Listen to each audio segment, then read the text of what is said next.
न्याय म्हणजे सत्याचा विजय। पण सत्य शोधायचं कसं? न्यायासाठीचा प्रवास सोपा आहे का? तुमच्या हक्कांची संपूर्ण माहिती आहे का? कायद्याचे गूढ उलगडणार, सत्य समजावून सांगणार तज्ञ वकील। महत्त्वाच्या कायद्यांपासून ते गुंतागुंतींच्या प्रकरणांपर्यंत स्पष्ट उत्तर, ठोस मार्गदर्शन। एक व्यासपीठ जिथे प्रत्येक प्रश्नाला मिळेल योग्य उत्तर। लवकरच येत आहे कायद्याचा नवा कट्टा, फक्त BBS न्यूज नेटवर्क 24 तासवर, जिथे प्रत्येक शब्दाला असतो न्यायाचा आधार।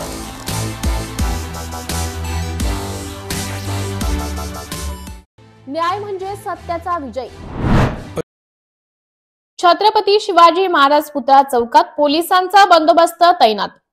विश्व हिंदू परिषद आणि बजरंग दलाने औरंगजेबाच्या कबर विरोधात केलेल्या आंदोलन विरोधात मुस्लिम समाजाचे नागरिक गोळा झाले। विश्व हिंदू परिषद आणि बजरंग दलाने आंदोलनाच्या वेळी मुस्लिम समाजाच्या भावना दुखवल्याचा आरोप। महालच्या छत्रपती शिवाजी महाराज पुतळा चौकात हे आंदोलन करण्यात आले होते। तिथेच मुस्लिम समाजाचे अनेक जण मोठ्या प्रमाणात एकत्र येऊन घोषणाबाजी केली। मात्र पोलिसांनी हस्तक्षेप करत सर्वांना शांत करत परिसर मोकळा केला। बजरंग दलाचं आंदोलन सुरू असताना औरंगजेबाचा पुतळा जाळण्यात आला। त्या पुतळ्याला हिरवी चादर होती। हिरवी चादर असल्याने मुस्लिम बांधवांच्या भावना दुखवल्या। त्यांच्या निषेधार्थ मुस्लिम बांधवांनी शिवाजी महाराजांच्या पुतळ्याजवळ जमा झाले आहेत। या सगळ्या प्रकरणामुळे परिसरात मोठा पोलिसांचा बंदोबस्त तैनात करण्यात आला आहे। नमस्कार नाशिककर, आज आपण आहोत ललित रुंठा ग्रुप यांच्या रुंठा फ्लोरेंजा या प्रोजेक्टला। तर हा प्रोजेक्ट आहे प्रीमियम लोकेशनला, म्हणजेच गोविंद नगर जवळ। या प्रोजेक्ट मध्ये आपण 20हून अशा लक्झरियस अमेनिटीज दिलेल्या आहेत, जसे की वॉकिंग ट्रॅक, मल्टीपर्पज हॉल आणि यासारख्या भरपूर अशा युनिक अमेनिटीज। चला तर मग बघूया आपण आपला सॅम्पल फ्लॅट। तर हा आहे आपला प्रशस्त असा लिव्हिंग रूम आणि याला आपण सुंदर अशी बाल्कनी दिलेली आहे। हा आहे आपला डायनिंग टेबल।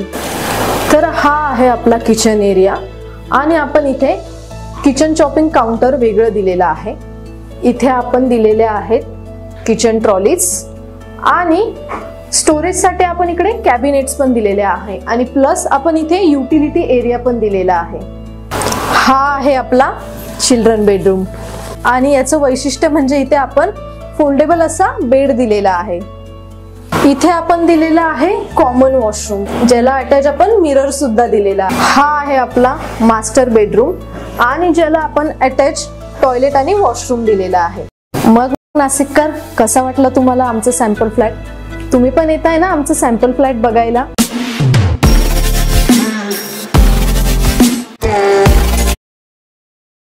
मोर्शी तालुक्यातील शेकडो सामाजिक वनीकरण मजुरांची जिल्हाधिकारी कार्यालयावर धडक।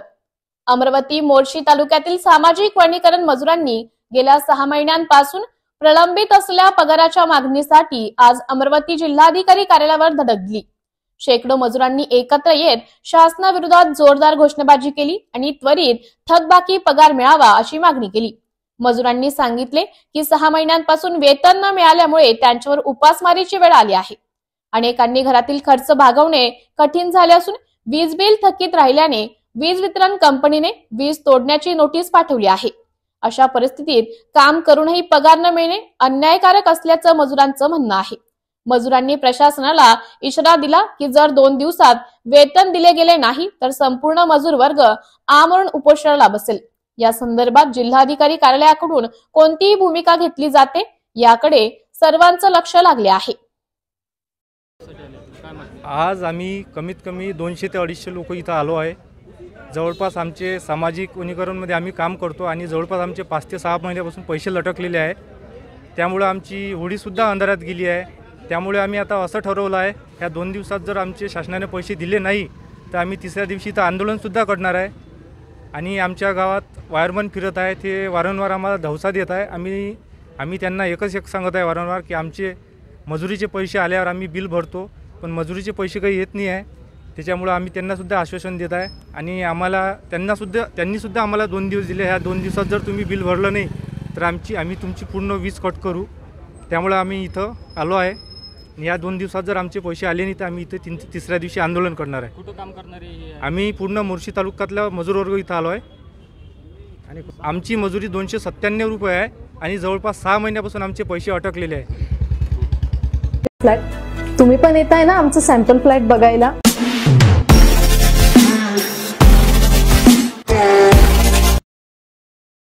नाशिकमध्ये बौद्ध धर्मगुरूंची फसवणूक, 40 लाखांच्या व्यवहारावरून वाद. नाशिकच्या सायखेडा गावात एका बुद्ध धर्मगुरूंच्या आर्थिक फसवणुकीचा धक्कादायक प्रकार समोर आला आहे. दीप कृषी ॲग्रो सेल्स या व्यावसायिक संस्थेच्या मालकांनी भंते बुद्धरत्न यांच्याकडून तब्बल 40 लाख रुपये घेतल्याचा आरोप आहे. सविस्तर माहिती अशी की सागर शिंदे, दीपक शिंदे आणि कैलास शिंदे हे दीप ऋषी ॲग्रो सेलचे संचालक असून त्यांची पिंपळगाव, सायखेडा आणि ओझर येथे शेती साहित्य व बी बियाणांची दुकाने आहेत. भंते बुद्धरत्न यांच्याकडे लोकांच्या धर्मदानातून आलेली रक्कम त्यांनी उत्पादन वाढवण्यासाठी दिली होती. मात्र 7 महिने उलटल्यानंतरही ही रक्कम परत केली नसल्याचा आरोप आहे. या व्यवहारासंदर्भात पंचवटी आणि मुंबई नाका परिसरात आर्थिक देवाणघेवाण झाल्याची माहिती समोर आली आहे. संचालकांनी सुरुवातीला पैसे परत करण्याचं आश्वासन दिले, मात्र आता त्यांना परतावा नाकारल्याचा आरोप भंते बुद्धरत्न यांनी केला आहे. सामाजिक कार्यकर्ते आदेश पगारे यांनी भंते बुद्धरत्न यांना सहकार्य करण्याची भूमिका घेतली आहे. लवकरच नाशिक पोलीस आयुक्त संदीप कर्णिक यांची भेट घेऊन संबंधितांवर तक्रार दाखल केली जाणार आहे. पोलिसांकडून न्याय न मिळाल्यास थेट गृह मंत्रालयात धाव घेण्याचा इशारा भंते बुद्धरत्न यांनी दिला आहे. या प्रकरणी दीप ऋषी ॲग्रो सेल्सच्या संचालकांनी कोणती अधिकृत प्रतिक्रिया दिलेली नाही. दरम्यान 40 लाखांच्या या मोठ्या आर्थिक व्यवहाराची सखोल चौकशी करण्याची मागणी जोर धरू लागली आहे. ठिकाणी दीप कृषी ॲग्रो सेल्सवर येण्याचे कारण हे आहे की सागर शिंदे नावाच्या व्यक्तीने माझ्याकडून वेळोवेळी या दुकानामध्ये जे माल भरण्यासाठी किंवा इन्व्हेस्टमेंट करण्यासाठी माझ्याकडून पैसे घेतले होते आणि त्यांनी असं सांगितलं मला की मी म्हणते की तुम्हाला जे काही धम्माचं कार्य करायचं आहे त्यासाठी मी तुम्हाला काही मदत करीन, परंतु आता अद्यापही त्यांनी मला काही दिलं नाही आणि या ठिकाणी आल्यानंतर आम्हाला तो अजूनही भेटलेला नाही. त्यामुळं आमचे पैसे आम्हाला परत मिळावे अशी मी विनंती करतो. किती पैसे दिले भंतेजी तुम्ही? जवळपास 40 लाख आहे. आणि ते कॅश स्वरूपात दिले की काही चेक वगैरे दिले, कसे दिले? कॅश तुम्ही कुठून आणली होती ती? मला दान वगैरे दिले तर दानातून मी त्यांना दिली. बोला. आम्ही अनेकदा या दीप कृषी एजन्सीमध्ये येऊन गेलेलो आहे, आज पण या ठिकाणी आलेलो आहे. तर इथं सागर शिंदे या व्यक्तीला 6 ते 7 महिन्यापूर्वी भंतेजीकडनं घेऊन पैसे दिलेले, एका संन्यासाचे पैसे घेऊन दिलेले. तर त्या भंतेजीला त्यांनी अनेक प्रकारचे आमिष दाखवलं का तुम्हाला अशा प्रकारे धर्माचा प्रचार करण्यासाठी जे पैसे लागतात तर माझ्या दुकानामध्ये तुम्ही भांडवल टाका, त्याच्यातून येणाऱ्या ज्या टप्प्यामधून पैसे येतील त्याच्यातून तुम्हाला धर्माचा प्रचार करण्यासाठी मी तुम्हाला पैसे देईल. तर भंतेजीकडनं अशा प्रकारे अनेक वेळा त्यांना पैसे घेऊन दिलेले. तर आम्ही अनेक वेळा इथं भेटायला आलो तर भेटताना फोन केला तर फोनवर उडवडीचे उत्तर देतो, आज देतो, उद्या देतो, परवा देतो, असे अनेक लोकांचे पैसे त्यांनी घेतलेले आम्हाला पण कळालेलं आहे. इथं दुकानात आलो, हे त्याचे वडील आहेत, वडील आहेत आणि भाऊ आहे त्या दुकानात राहतो, हे लोक सुद्धा त्याला पाठीशी घालतात. हे पैसे तो घेतो, इकडं दुकानात माल टाकतो, पिंपळगावला एक दुकान आहे, अजून एक दुकान आहे, तिथं माल टाकतात, ते हे करतात. आणि हे जे त्याचे वडील आहेत ते वडील त्याला पाठीशी घालतात. काय ते दोघं भाऊ, त्याचा एक भाऊ आहे दीपक शिंदे म्हणून, हे दोघं देखील त्याला पाठीशी घालतात पैसे देण्यासाठी. तर हा पैसे घेतो आमच्याकडनं, इथं दुकानात माल भरतो, ते 90 कोटी पैसे येतात ते देण्यासाठी उडवडीचे उत्तर करतो. आज हे संन्यासी माणसाचे पैसे घेऊन देतो तर असं हेडत काढतोय. तर याच्यावरती आम्ही आता पोलीस आयुक्तांना भेटून गुन्हा दाखल करणार आहे आणि आम्ही आता गृहमंत्र्यांची भेट घ्यायला जाणार आहे 2 दिवसामध्ये. BBS न्यूज या राज्यस्तरावरील 24 तास चॅनलसाठी खालील पदावर काम करणाऱ्या उत्साही, अनुभवी आणि शिकाऊ व्यक्तींची आवश्यकता आहे. तसेच राज्यात सर्वत्र जिल्हावार प्रतिनिधी, कॅमेरामन, मार्केटिंग एक्झिक्युटिव्ह नेमणे आहे. पदाचे नाव: रिपोर्टर, कॅमेरामन, उपसंपादक, कॉपी एडिटर, व्हिडिओ एडिटर, निवेदिका, व्हॉइस ओव्हर आर्टिस्ट. त्वरित खालील नंबरवर संपर्क करा. श्री भरत गोसावी, संचालक, 98-227 85-037. श्री सतीश रुपवते संचालक 83-297 62-302. श्री बंटी आढाव संचालक 89-561 99-139.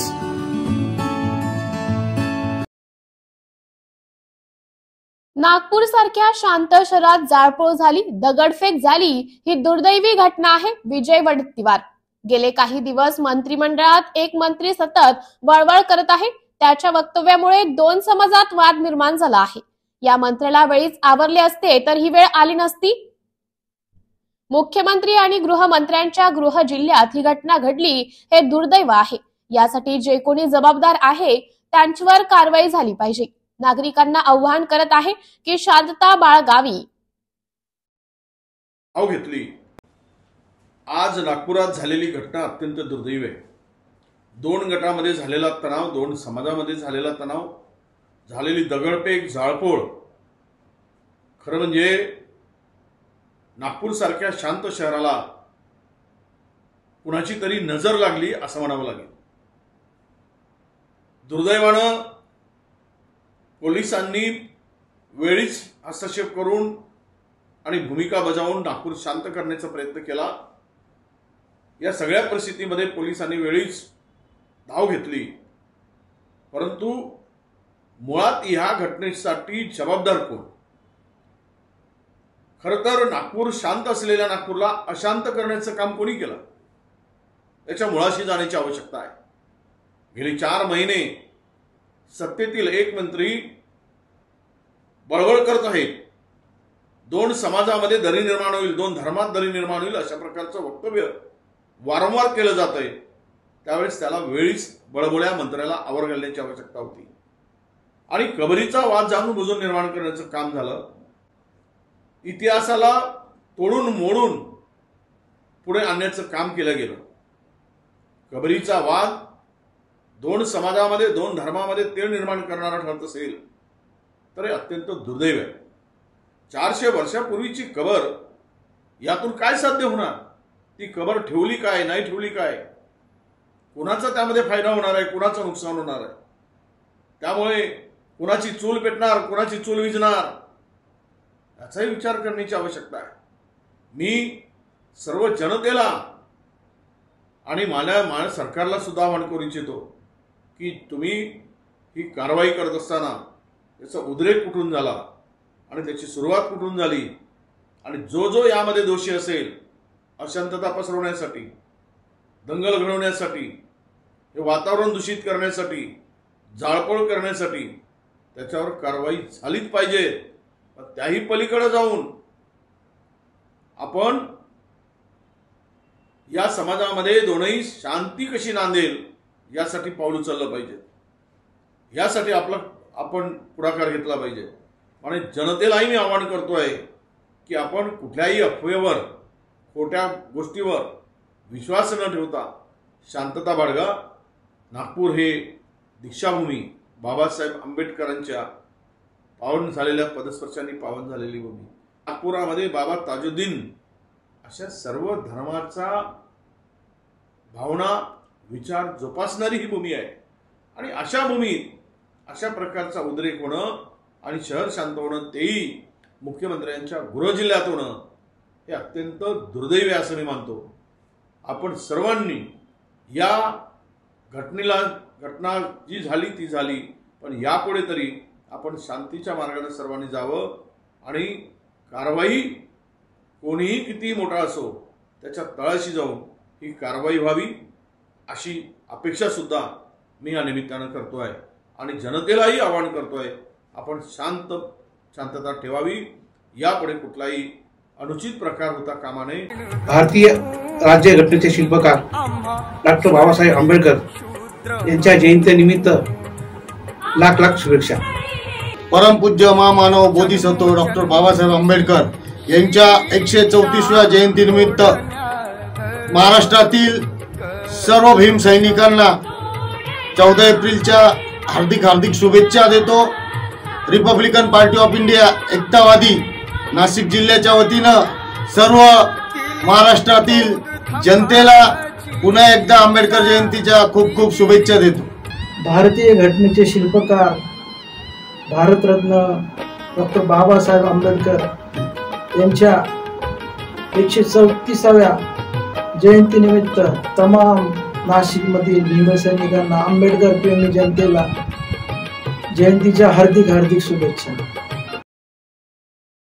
नागपूर दगडफेक घटनेची गंभीरपणे दखल घेतली पाहिजे. जो कोणी दोषी असेल त्याच्यावर कारवाई झाली पाहिजे. अमर काळे. नागपूरच्या घटनेची माहिती मिळाली. शासनाने या घटनेची गंभीरपणे दखल घेतली पाहिजे असं आवाहन करतो. या प्रकरणामध्ये जो कोणी दोषी असेल त्याच्यावर कारवाई झाली पाहिजे. महाराष्ट्र ही संतांची भूमी आहे. महाराष्ट्र ही समाज सुधारकांची भूमी आहे. महाराष्ट्रात सामाजिक ऐक्य अबाधित राहिले पाहिजे. सरकारला सांगू इच्छितो की मध्यंतरीच्या काळामध्ये भारतीय जनता पार्टीच्या काही नेत्यांचे पक्षभक्त वक्तव्य झाले. या वक्तव्याच्या माध्यमातून महाराष्ट्रामध्ये हिंसा भडकू शकली असती, तर महाराष्ट्रातलं सामाजिक ऐक्याचं वातावरण डिस्टर्ब होऊ शकलं असतं. त्यामुळे जो कोणी दोषी असेल, जो सामाजिक ऐक्यामध्ये बाधा बनत असेल, त्याच्यावर शासनाने कठोर कारवाई करावी अशी अपेक्षा व्यक्त करतो. आपले वेगवेगळे प्रश्न आहे. शेतकऱ्यांचे प्रश्न आहे. शेतकऱ्यांच्या मालाला हमी भावाचे प्रश्न आहे. बेरोजगारांचे प्रश्न आहे. आत्महत्याग्रस्त शेतकऱ्यांचे प्रश्न आहे. त्यामुळे हिंदू मुस्लिम असेल किंवा मंदिर मस्जिद असेल, हे आपले प्रश्न होऊ शकत नाही. माझी अपेक्षा आहे महाराष्ट्रामध्ये शांतता टिकली पाहिजे. देशामध्ये शांतता टिकली पाहिजे. यामध्ये आपलं सर्वांचं भलं आहे. सरकारला सांगू इच्छितो की तुमच्या जरी पक्षातले काही लोक असेल जे वातावरण बिघडवण्याचं काम करत असेल, त्यांच्यावर सुद्धा कारवाई झाली पाहिजे अशी अपेक्षा करतो. दोन्ही समुदायाच्या लोकांना आव्हान करू इच्छितो की अफवांवर लक्ष न देता शांतता प्रस्थापित करा. महाराष्ट्र निश्चितच पूर्वपदावर येईल अशी अपेक्षा व्यक्त करतो. अशी प्रतिक्रिया वर्ध्याचे राष्ट्रवादी काँग्रेस शरद पवार गटाचे खासदार अमर काळे यांनी दिली आहे. करतो आणि आज शिवजयंतीच्या कार्यक्रमाच्या निमित्तानं हिंगणघाट येथे असताना नागपूरच्या घटनेच्या संदर्भामध्ये माहिती मिळाली. शासनाला माझं आव्हान राहील की सर्वात पहिले तर या गंभीर घटनेची दखल ही शासनाने त्या निमित्तानं घेतली पाहिजे. अतिशय कठोरपणे जो कोणी दोषी असेल या सर्व प्रकरणामध्ये त्याच्यावर कारवाई ही शासनाने केली पाहिजे. महाराष्ट्र ही संतांची भूमी आहे. महाराष्ट्र ही समाज सुधारकांची भूमी आहे आणि या महाराष्ट्रामध्ये सामाजिक ऐक्य हे त्या निमित्तानं अबाधित राहिलं पाहिजे अशी एक अपेक्षा मी या ठिकाणी करतो. आणि सरकारला या निमित्तानं सांगू इच्छितो की मध्यंतरीच्या काळामध्ये ज्या पद्धतीचे प्रक्षोभक वक्तव्य भारतीय जनता पक्षाच्या काही नेत्यांकडनं या महाराष्ट्रामध्ये झाले, त्या वक्तव्याच्या माध्यमातून या महाराष्ट्रामध्ये हिंसा भडकू शकली असती. या महाराष्ट्रातलं जे सामाजिक ऐक्याचं जे वातावरण आहे ते सुद्धा डिस्टर्ब होऊ शकलं असतं. त्यामुळं जो कोणी असेल, कोणीही जो असेल, जो सामाजिक ऐक्याच्या याच्यामध्ये जो बाधा बनत असेल, त्या कोणत्याही व्यक्तीवर त्या निमित्तानं कारवाई शासनाने करावी अशी एक अपेक्षा करतो. आपले प्रश्न वेगळे आहेत. आपल्याकडे शेतकऱ्यांचे प्रश्न आहेत. शेतकऱ्यांच्या मालाला हमीभावाचे प्रश्न आहेत. आज या ठिकाणी शेतकऱ्यांच्या आत्महत्याचे प्रश्न आहेत. या ठिकाणी बेरोजगारांचे प्रश्न आहेत. महागाईचे प्रश्न आहेत. अनेक प्रश्न आहेत. त्यामुळं हिंदू मुस्लिम असेल किंवा मंदिर मस्जिद असेल, हे आपले प्रश्न होऊ शकत नाही. त्यामुळे माझी इतकी अपेक्षा राहील की महाराष्ट्रामध्ये शांतता टिकली पाहिजे. या देशामध्ये शांतता टिकली पाहिजे. याचमध्ये आपल्या सर्वांचं भलं आहे हे सुद्धा मी या निमित्तानं सांगू इच्छितो. आणि सरकारला फक्त इतकं सांगू इच्छितो की तुमच्या जरी पक्षाचे काही लोक असेल की जे अशा पद्धतीचं वातावरण या देशामध्ये किंवा महाराष्ट्रामध्ये जर या ठिकाणी बिघडवण्याचा प्रयत्न करत असेल, त्यांच्यावर सुद्धा आपण कारवाई केली पाहिजे अशी अपेक्षा करतो. आणि दोन्ही समुदायाच्या सर्व लोकांना आव्हान करतो की आपण या सर्व परिस्थितीमध्ये अफवांवर लक्ष न देता शांतता या ठिकाणी प्रस्थापित करावी, शांतता ठेवावी इतकी नम्र विनंती या ठिकाणी करतो. आणि महाराष्ट्र हा निश्चितच पूर्वपदावर येईल अशी अपेक्षा करतो.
आंदोलनाच्या पार्श्वभूमीवर रविकांत तुपकर यांच्या कार्यालय आणि घरासमोर पोलिसांचा बंदोबस्त। शेतकरी नेते रविकांत तुपकर हे मुंबईतील अरबी समुद्रात सातबारा आणि सोयाबीन बुडवून स्वतःला कर्जमुक्त झाल्याची घोषणा करून आंदोलनाच्या माध्यमातून सरकारचं लक्ष वेधणार होते। उद्याच्या आंदोलनासाठी आज शेकडो कार्यकर्त्यांसह रविकांत तुपकर मुंबईकडे रवाना होणार होते। मात्र त्यापूर्वीच रात्रीपासून रविकांत तुपकर यांच्या जिल्हाभरातील कार्यकर्त्यांना पोलिसांकडून ताब्यात घेतलं जात आहे। आज सकाळपासूनच रविकांत तुपकर हे भूमिगत झाले आहेत। त्यांचं घर आणि कार्यालयासमोर पोलिसांचा चोख बंदोबस्त लावण्यात आला आहे। भारतीय राज्यघटनेचे शिल्पकार डॉक्टर बाबासाहेब आंबेडकर यांच्या जयंतीनिमित्त लाख लाख शुभेच्छा। परमपूज्य महामानव बोधिसत्व डॉक्टर बाबासाहेब आंबेडकर यांच्या 134व्या जयंतीनिमित्त महाराष्ट्रातील सर्व भीम सैनिकांना 14 एप्रिलच्या हार्दिक शुभेच्छा देतो। रिपब्लिकन पार्टी ऑफ इंडिया एकतावादी नाशिक जिल्ह्याच्या वतीनं सर्व महाराष्ट्रातील जनतेला पुन्हा एकदा आंबेडकर जयंतीच्या खूप खूप शुभेच्छा देतो। भारतीय घटनेचे शिल्पकार भारतरत्न डॉक्टर बाबासाहेब आंबेडकर यांच्या 134व्या जयंतीनिमित्त तमाम नाशिकमधील भीमसैनिकांना, आंबेडकर प्रेमी जनतेला जयंतीच्या हार्दिक शुभेच्छा।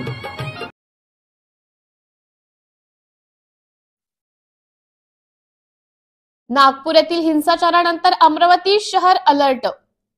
औरंगजेबाच्या कबरीच्या वादामुळे नागपूरमध्ये हिंसाचार झाला आहे। 2 गटांमध्ये झालेल्या दगडफेकीनंतर परिसरात तणावपूर्ण परिस्थिती आहे, तर दुसरीकडे अमरावती शहरात देखील यापूर्वी हिंसाचाराची पार्श्वभूमी असल्याने अमरावती शहर पोलीस आयुक्त नवीनचंद्र रेड्डी यांनी स्वतः रस्त्यावर उतरत रात्री उशिरापर्यंत शहरात परिस्थितीचा आढावा घेतला। तर शहरात ठिकठिकाणी पोलीस बंदोबस्त लावण्यात आला आहे। नागपूरमध्ये जे घडलं ते अमरावती शहरात घडू नये यासाठी व कायदा सुव्यवस्था अबाधित राहावी यासाठी पोलीस आयुक्त नवीनचंद्र रेड्डी यांनी शहरातील लोकांना शांततेचं आवाहन करत कोणीही अफवा पसरू नये, तर अमरावती शहरात शांतता आहे, कुणीही शहरातील शांतता भंग करू नये यासाठी लोकांना पोलिसांनी शांततेचं आवाहन केलं आहे। शहरात आपण उपाय म्हणून लावलेला आहे। अमरावती शहरात पूर्णपणे शांतता आहे। छत्रपती शिवाजी महाराज यांची जयंतीची मिरवणुका आज होत्या, ती सर्व शांततेत पार पडलेल्या आहेत आणि त्यानंतर सुद्धा जो पोलीस बंदोबस्त आहे तो सर्व ठिकाणी पेट्रोलिंग करत आहे आणि सर्व भागामध्ये लक्ष ठेवून आहेत। कुठल्याही परिस्थितीत कोणतीही अफवा कोणी पसरू नये आणि अफवामुळे कुठल्याही अप्रिय घटना घडू नये याकरिता सर्व शहरात पोलीस आणि सर्व जे आमचे अधिकारी कर्मचारी आहेत सर्व अलर्ट आहे।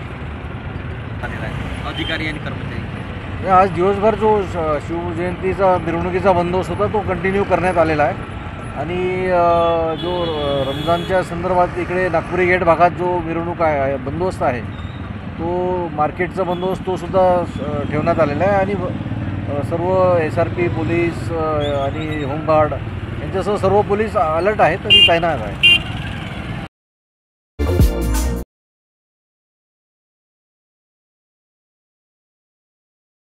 Shankar Education Societies, Dr. Gujjar Subhash High School, English Medium, Hindi Medium, Junior College of Commerce and Science, Nivlali Camp 422401. Admissions open, nursery to 10th for English and Hindi Medium, 11th and 12th Commerce and Science. We the Subhashites guide the students from ABCD to great achievements. कल्याण बाजार समिती परिसरात रात्रीच्या सुमारास pipeline फुटल्याने पाण्याचे उंच फवारे, हजारो लिटर पाणी वाया। कल्याण बाजार समिती परिसरात काल रात्रीच्या सुमारास पाण्याची पाईपलाईन फुटल्याने मोठ्या प्रमाणावर पाणी गळती झाल्याची घटना घडली। पाण्याचा फोर्स जास्त असल्याने पाण्याचे फवारे उंच उडत असल्याचं दृश्य पाहायला मिळाले। यामुळे हजारो लिटर पाणी वाया गेले। ही पाईपलाईन कल्याण डोंबिवली नगरपालिकेतली असल्याची प्राथमिक माहिती आहे।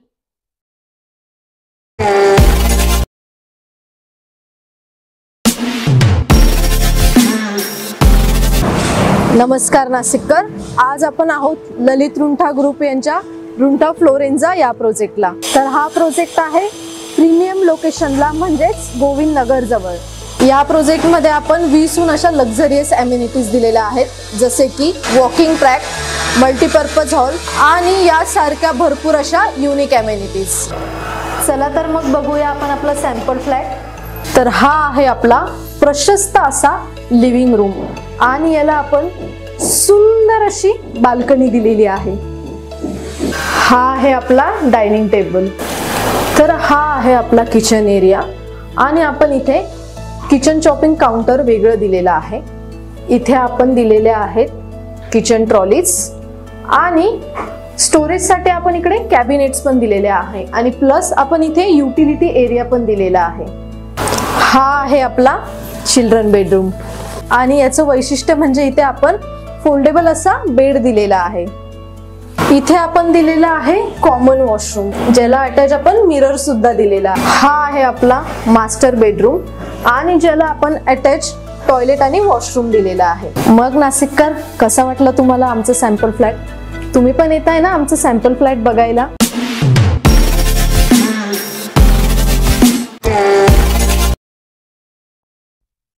नागपूर तणाव प्रकरणातील दोषींवर कारवाई झाली पाहिजे, विकास ठाकरे। नागपूर घटनेप्रकरणी सर्व अधिकाऱ्यांची चौकशी व्हावी। नागपूर शहर हे सर्व धर्म समभाव असलेले शहर आहे। नागपूर शहर महाराष्ट्र राज्याची शान आहे। दुर्दैवी घटना घडली, येणाऱ्या काळात या घटनेला जबाबदार कोण, या प्रकरणाची चौकशी झाली पाहिजे। पोलिसांना याची माहिती नव्हती का, हे सगळे प्रश्न उपस्थित होत आहेत।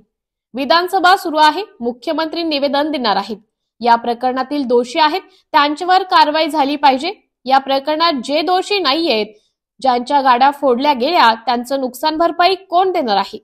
सरकारने त्याची जबाबदारी घेतली पाहिजे। एवढी मोठी घटना घडली तर पोलीस विभागाने याची जबाबदारी घेऊन पोलिसांची पण चौकशी केली पाहिजे की त्यांनी त्यांचे कर्तव्य बरोबर केलं की नाही। नागपुरात शांतता राहिली पाहिजे, एवढ्या वर्षाचा आमचा अनुभव आहे। सगळे सण उत्सव आम्ही एकत्र साजरी करतो। नागपूर शहरात अशी घटना घडली, खूप दुर्दैव आहे, आमदार विकास ठाकरे म्हणाले। जिम्मेदारी होत सर्व अधिकाऱ्यांची याबाबत चौकशी झाली पाहिजे असं मला वाटतं। नागपुर शहर ये सर्व धर्म समभाव का प्रतीक शहर है। नागपुर शहर ये महाराष्ट्र राज्य की शान है और मुझे लगता है नागपुर में ये दुर्भाग्यपूर्ण घटना घड़ी है। इससे बेहद खौफ नागपुर शहर में है और आने वाले दिनों में इस घटना को जिम्मेदार कौन है, कब से ये घटना की शुरुआत हुई, तो इसके ऊपर जांच होनी चाहिए। पुलिस विभाग का खुफिया विभाग है, वो वहाँ कार्यरत नहीं था क्या? उनको इसकी जानकारी नहीं थी क्या? ये सारे सवाल उठ रहे हैं और इसके ऊपर अभी चर्चा होने वाली है। विधानसभा का सत्र शुरू है, मुख्यमंत्री साहब निवेदन करने वाले हैं। मुझे लगता है कि जो दोषी है उनके ऊपर कार्रवाई होना चाहिए, वो किसी भी समुदाय का हो। और जो निरपराध लोग हैं, जिनकी गाड़ियां फोड़ी गई, जिनका कोई कसूर नहीं था, वो लोगों की नुकसान भरपाई कौन देने वाला है? सरकार ने उनकी नुकसान भरपाई देना चाहिए। और जिन लोगों के वजह से जो पुलिस विभाग है, जिनकी जिम्मेदारी होती है कि खुफिया विभाग ये जानकारी रखकर तब के तब ये प्रसंग ऐसी होना, इसके लिए कुछ तो भी कार्रवाई करता है, वो खुफिया विभाग कहाँ था पुलिस का, यह भी सवाल उठ रहा है। और इतनी बड़ी घटना घड़ी है तो पुलिस विभाग ने इसकी जिम्मेदारी लेकर जो पुलिस के अधिकारी है उनकी भी जांच करना चाहिए कि उन्होंने अपना कर्तव्य बराबर किया कि नहीं। और आने क्योंकि गृह मंत्री के जिले में इतनी बड़ी हिंसा भड़की है और वहाँ के लोकल जो एमएलए है वो भी आरोप कर रहे हैं कि जानबूझकर षड्यंत्र रचकर बाहर से कोई आया था। मुझे लगता है ये सब राज्य शासन की जवाबदारी है। अभी ये किसी का दोष देने का दिन नहीं है, पर मुझे लगता है नागपुर में शांति रहे, नागपुर में सब लोग एक साथ मिलते हैं। हम इतने सालों का हमारा अनुभव है, हर नागपुर में हर समाज का त्योहार सभी समाज के लोग एक साथ मनाते हैं। ये महाराष्ट्र का एक भूषण है नागपुर शहर और इसमें ऐसी घटना घटना बहुत दुर्भाग्यपूर्ण घटना है। और मुझे लगता है कि यह जिम्मेदारी मुझे लगता है पुलिस के खुफिया विभाग की है। खुफिया विभाग ने इसकी जानकारी क्यों नहीं ली, क्योंकि खुफिया विभाग का काम ही होता है कि सरकार को कसं आहे, राज्याचे गृहमंत्री त्या शहरातले आहे, त्यांना सगळे शहर सारखेच आहे, परंतु या शहरात ही घटना घडली म्हणून त्यांना काही म्हणणं मला वाटते त्यांना उचित नाही होणार, कारण की ही जबाबदारी संबंधित अधिकाऱ्यांची असते. गृहमंत्री काही त्या ठाण्याचे पोलीस निरीक्षक नाही आहे की तिथे जाऊन तो तिथला अधिकारी काय करत होता, त्यांच्यावर नियंत्रण ठेवण्याचं काम हे गृहमंत्री आणि पोलीस कमिशनर यांचं आहे. यांनी त्यांच्याकडनं माहिती घ्यायला पाहिजे की तुम्ही त्या भागातले ते पोलीस अधिकारी होती, यांना या घटनेची कुठेही माहिती नव्हती का? खुफिया विभाग काय करता, क्राईम ब्रँच आहे, अनेक विभाग स्थापन केले आहे पोलीस विभागाने, त्यांना या घटनेची माहिती नव्हती काय? आता घटना झाल्यानंतर आरोपींना पकडणार आहे, परंतु घटनेच्या आधी प्रतिबंध व्हावा म्हणून पोलीस विभागानं काय केलं हा मुख्य प्रश्न आहे.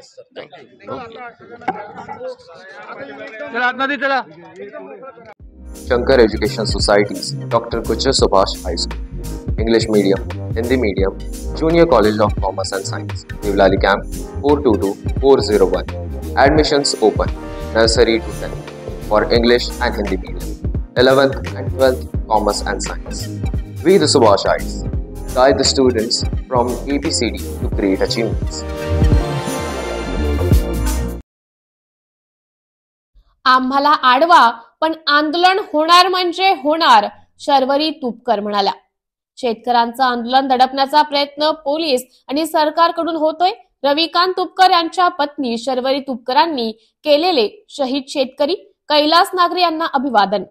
शेतकऱ्यांचं सोयाबीन कापसाला भाव फरक द्यावा, संपूर्ण कर्जमुक्ती करावी, पीक विमा यासह विविध प्रश्न घेऊन रविकांत तुपकर हे शेतकऱ्यांसह मुंबईचे अरबी समुद्रात सोयाबीन, कापूस आणि सातबारा बुडवून प्रतिकात्मक आंदोलन करणार होते. आज रविकांत तुपकरांसह कार्यकर्ते मुंबईच्या दिशेने निघणार होते, मात्र संघटनेच्या कार्यकर्त्यांना पोलिसांनी रात्रीच ताब्यात घेतले. कायदा व सुव्यवस्थेची काळजी घेऊन आंदोलन करणार होतो, आमच्या घरालाही पोलिसांचा पहारा लावण्यात आलाय. दहशतवाद्याला इतकी सुरक्षा नसते, मात्र आम्ही पोलीस सुरक्षेत अभिवादनाला नागरे यांच्या घरी गेलो. सरकारला दोन समाजात तेढ माजवण्यात इंटरेस्ट आहे. शेतकऱ्यांचं आंदोलन दडपण्याचा प्रयत्न पोलीस आणि सरकार करून होतोय. सरकारला इशारा आहे की तुम्ही किती शेतकऱ्यांना ताब्यात घ्या, आम्हाला आडवा पण आंदोलन होणार, आंदोलन होणार म्हणजे होणार. भारतीय राज्यघटनेचे शिल्पकार डॉक्टर बाबासाहेब आंबेडकर यांच्या जयंतीनिमित्त लाख लाख शुभेच्छा. परमपूज्य महामानव बोधिसत्व डॉक्टर बाबासाहेब आंबेडकर यांच्या 134व्या जयंतीनिमित्त महाराष्ट्रातील सर्व भीम सैनिकांना 14 एप्रिलच्या हार्दिक शुभेच्छा देतो. रिपब्लिकन पार्टी ऑफ इंडिया एकतावादी नाशिक जिल्ह्याच्या वतीनं सर्व महाराष्ट्रातील जनतेला पुन्हा एकदा आंबेडकर जयंतीच्या खूप खूप शुभेच्छा देतो. भारतीय घटनेचे शिल्पकार भारतरत्न डॉक्टर बाबासाहेब आंबेडकर यांच्या 134व्या जयंतीनिमित्त तमाम नाशिकमधील भीमसैनिकांना, आंबेडकर प्रेमी जनतेला जयंतीच्या हार्दिक शुभेच्छा.